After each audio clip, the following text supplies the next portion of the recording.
ti dùnnú kí yín káàbọ̀ sórí ètò Yorùbá ni mí. Ètò tó darapọ̀ mọ́ àwọn ètò tó ní ṣe pẹ̀lú ìdàgbàsókè àti ìlọsíwájú àṣà àti ìṣẹ̀lẹ̀ Yorùbá. Yorùbá ni mí lẹ́tọ̀. Arídùnnú Olúwadámilọ́lá lórúkọ tèmi, èmi lọmọ wọn níjẹ̀jà, ọmọ ọlọ́rọ̀ méjì, ọmọ káfọrẹ́wẹ̀ káfàṣọgbé ṣọra. Èmi kan náà lọmọ wọn ní ìlú Ìbàrà, ọmọ àsúré jagun. Bẹ́ẹ̀ kì mí lọ ìlú Èkìtì kò léèwọ̀, torí mi láya wọn ní Ìkọ̀lé Èkìtì. Yorùbá ni mí lẹ́tọ̀. Ètò ní dá lórí ọdún ṣíṣe. Ọdún ṣíṣe ní ilẹ̀ Yorùbá jẹ́ àṣà tó ti pẹ́ látàrí àwọn bàbá ńlá wa. Gẹ́gẹ́ bẹ́ẹ̀ ti mọ̀ pé Yorùbá fẹ́ràn láti máa pọ́n àṣà lé. Lára àwọn àṣà tó gbajúmọ̀ jùlọ ni ọdún ṣíṣe wà. Jẹ́ ohun tí a fi múnú ara ẹni dùn àti láti fi ìmọrírì oore wọn fún ìgbìyànjú àwọn ẹni ìṣíwájú. Ọdún ṣíṣe nílẹ̀ Yorùbá pọ̀ jàǹtìrẹrẹ o, tó ṣe pé ìlú oríṣiríṣi lè máa ṣerú ọdún kan náà, àmọ́ bí wọ́n ti ṣe ń ṣe àti àkókò ó lè jẹ́ ìyàtọ̀. Àpẹẹrẹ àwọn ọdún tá à ń ṣe ní ilẹ̀ Yorùbá, màá bẹ̀rẹ̀ pẹ̀lú ọdún Ògún, alóhun tá à ń pè ní ọdún Yemọja, ọdún Ọ̀ṣun, ọdún àwọn onífá, ọdún Ajé, ọdún Egúngún, ọdún iṣu àti bẹ́ẹ̀ bẹ́ẹ̀ lọ. Tẹ́ bá ṣàkíyèsí, a máa rí pé àwọn ọdún yìí ní í ṣe pẹ̀lú àwọn òrìṣà kan tàbí ìkejì. Èyí ni láti fi máa mú ẹ̀jẹ̀ wọn ṣẹ fún òrìṣà náà àti pé kí òrìṣà náà bá máa parun ní ilẹ̀ Yorùbá.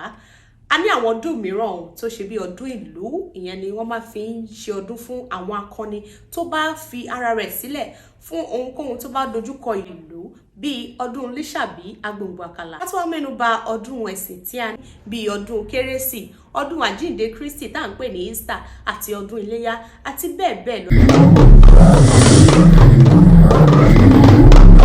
Ẹ jẹ́ ká sọ̀rọ̀ lórí ọdún iṣu. Ọdún iṣu jẹ́ ọdún tí à ń ṣe ní ilẹ̀ Yorùbá ní ìgbà tí iṣu tuntun bá ti jáde.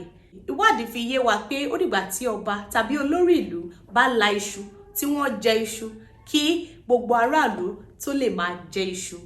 Tí a bá ń ṣe ọdún iṣu, àkójọpọ̀ gbogbo ọmọ ìlú ni.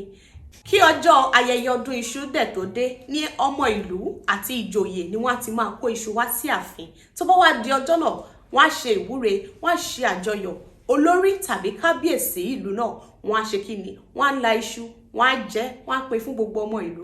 Ìgbà yẹn gan-an ni àkókò tó fún gbogbo ọmọ ìlú láti lè máa jẹ iṣu, nítorí wọ́n gbàgbọ́ pé àdúrà àti ṣíṣe ọdún náà ló máa mú kí iṣu kó túbọ̀ máa wù nílẹ̀ wọn ní ọdọọdún.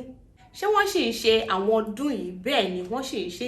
Ẹ̀yin ní kí ẹ bi ara yín pé ọdún ìwo lẹ ti lọ fún, ọdún wo lẹ gbọ́n pa ẹ̀, àbí ọdún wo gan ni wọ́n ń ṣe ní ìlú yín. Ẹ̀yin olólùfẹ́ Yorùbá ni mí, mo fẹ́ kẹ́ dárúkọ ọdún méjì ọ̀tọ̀ọ̀tọ̀ tí wọ́n ń ṣe ní ìlú yín tàbí èyí tẹ́ ẹ ti lọ fún ní comment section, bójú orí Instagram wa ni, bójú orí YouTube wa ni, mo fẹ́ kẹ́ ẹ fi síbẹ̀ ká lè bá mọ irú ọdún tí ẹ mọ̀ nípa ẹ̀. Kẹ́ ẹ dẹ̀ má gbàgbé láti tẹ̀lé wa lórí Instagram page wa tuntun, Aridunu TV. Bẹ́ẹ̀ ni ẹ tẹ̀lé wa, kẹ́ ẹ subscribe sórí YouTube channel wa. Bí oníṣàlàyé má máa sọ wípé gbígbé ọ̀làjú lárugẹ kò ní ká pa àṣà àti ìṣẹ̀lẹ̀ Yorùbá tì. Ibi la ó fi àdàgbà ètò tòní rọ̀ sí, kí èdò àkómákọ àtúnrí ó dàbọ̀.